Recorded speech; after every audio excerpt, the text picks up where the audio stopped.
El ple del Consell Comarcal del Baix Ebre ha aprovat les al·legacions al Plàter amb l'objectiu de defensar una transició energètica més equilibrada i adaptada a la realitat del territori.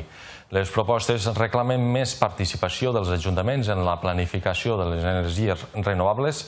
i un repartiment més equitatiu dels objectius de producció eòlica i fotovoltaica arreu del país, al mateix temps que demanen protegir espais sensibles com la Via Verda, especialment a l'entorn del Terrer Roig a Jesús.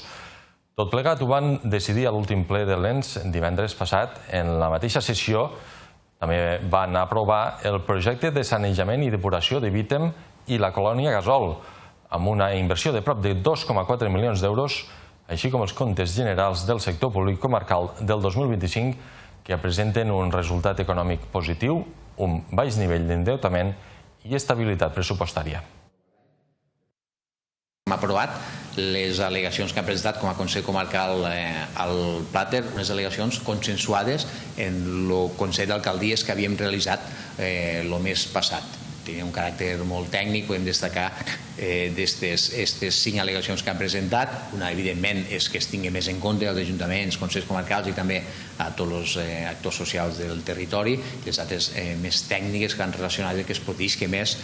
tot el sòl agrícola,